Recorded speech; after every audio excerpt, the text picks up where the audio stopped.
Ladies and gentlemen, it's Bulldozer TV. News of the weekend so far. Arsenal 1, Bournemouth 2.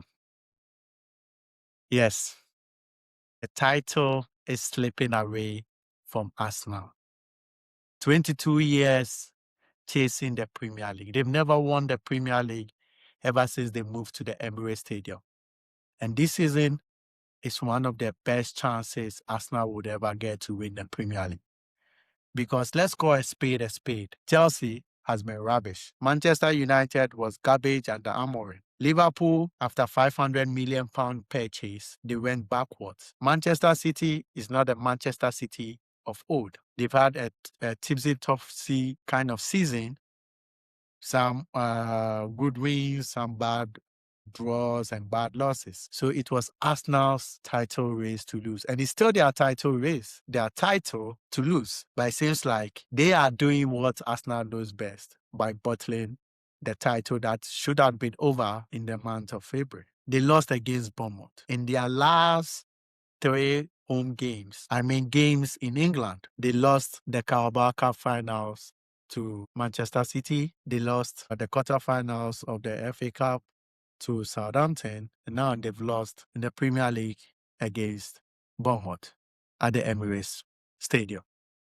So I have always been talking about how Arsenal's game is, and people were coming for me. Arsenal fans, friends of football, and football fanatic. It's because your team, Chelsea Football Club, is not doing well. That is why you are hating on Arsenal. And I'm like, no, it's not just that. It's because watching Arsenal is fucking boring. Anytime I'm watching Arsenal play, I take a nap midway in the game because it's so fucking boring. They just waste time. Whenever they have throw, it takes them 2 hours to throw a ball. When they have corner, it takes them 10 hours to kick the ball. And they pass the ball to the keeper. One of the most useless statistics in football is what we call the pass completion. We saw Yannick Bolasie come out frustrated because he's a diehard Arsenal fan and he's a professional football player. So he watching Arsenal, and then statistics come, goalkeeper had 95% pass completion. That means that the goalkeeper did very well. What the hell is a goalkeeper pass completion got to do with a team playing very good football, attacking, and also creating chances? This is because when your goalkeeper has a 95 pass completion, 85 pass completion was all sideways passes, just passing it to the 5 or passing the ball to Gabriel or Saliba. When a defender has a 99 pass completion, they are just passing the ball sideways without creating any chances, passing the ball and not taking risks. And when you have a winger having a 95% pass accuracy, we know that that is one of the most useless wingers ever. Because what do? They do not try to beat their man, one. Because they play it safe. They get the ball, they try to beat their man, and then they pull the ball back, and then they pass backwards. Just in the name of pass completion. And that is what football today has become. Players chasing stats. It's just like, we all love goals and assists. We say goals and assists win games. But then football is played 90 minutes. There's the thing. You have players, instead of them to give an assist, an easy pass for the other player to score, they rather shoot because they want the goals. And football becomes so selfish, such that a team will score 5, and then a player will score the 6th goal, and then it be added to his goal. So he's still so he scored the 6th goal, and then so it's a goal. And then they add it to his stat, which is true, it's a goal. But this is it's a useless goal because you've already won the game. A team is losing 5-0, and then maybe one player scores a goal. So like what we call a consolation goal. But then it goes into that player's name as a goal. And I say, some of these stats, when you are interpreting it deeply, it becomes useless. It becomes useless because you have players who doesn't have stats. But when you watch them play, they contribute more than the player with stats. Look at a player like Luis Diaz. We can see how Liverpool is suffering today because they do not have the Luis Diaz. And fans and people who were not football fanatics All they do is watch statistics because they do not understand. Luis Diaz was not getting the goals and an assist, but what was he doing? He was creating, he was giving the assist before the assist. He was dribbling and shuttling players. So when Luis Diaz has the ball, he takes 3 players out, which means that the player who is going to score the goal becomes open, and the player going to score the assist also becomes open. This is what Lamine Yamal does for the Barcelona team. That is why when people talk about goals and assists for Lamine Yamal, I'm like, what the hell? When Lamine Yamal gets the ball, look at how the defenders are trembling. They are trembling, and oppositional teams are planning. What did they do? They plan their game just to stop Lamine Yamal because of what he can do. When he gets the ball, 2 of the opposition players are out of the game. So now you are playing 11 against 9. That was what Hazard was doing in the Chelsea. They are not going to get the assist, but their effort, what they do in the game, is far more important than the one that gets the goals and assists. But people do not see that. All they see is the goals and assists. They forget that football is an eye test first before the goals and assists. But because today everything has become data driven, so everything is now data, pass completion and all that. Since February, Arsenal's expected goals has been below zero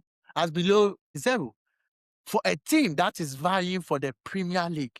They play such a boring football, and it's not that I do not like set pieces, but this is the time they waste when they have a set piece. They waste about 10 hours before they take a set piece. And now teams are catching up. And like the PGMO is also trying to mend the rules, to change it because of the more treatment that when Arsenal gets, when they get a set piece, the more treatment they give to the opposition goalkeeper, mishandling the opposition game, pushing and shoving in the penalty box when it's corner. Thank God football is not just played in the Premier League, because when you watch the Champions League, Arsenal cannot do that. They cannot do that because the moment you shovel you hold or you shovel the goalkeeper, it's a foul against you. The goalkeepers used to be the most protected species all over football, but in the Premier League, no. They keep on shoving and shoving. And that is the problem I had with Arsenal set pieces. It's not that I don't like set pieces goals,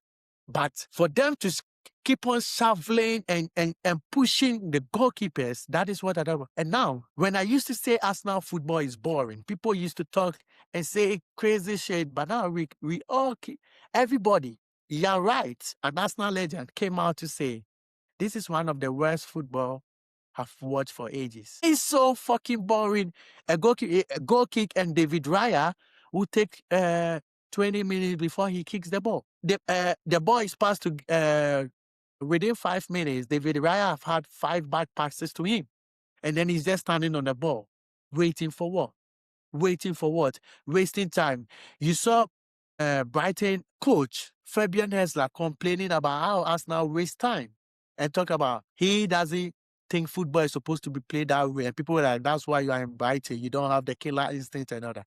This is fucking no killer instinct. This is boring football. And nobody in the world had the love for football, became a football fanatic by watching this Arsenal Football Club play. We all love football because of what we saw in the geniuses of Ronaldinho, in the geniuses of Lothar Matthäus, in the geniuses of Ronaldo, geniuses of Luis Figo, Romario, Lionel Messi, Ronaldo. Those are the players we pay money to watch, not what Arsenal players do. You watch Arsenal and you watch their front line and they are all below averages. I said it is a travesty for Arsenal to win the Premier League, honestly, because they are boring to watch. It's an eyesore watching Arsenal Football Club. And thank God I'm being vindicated, because every fan is now winning and whining. Because this is the thing.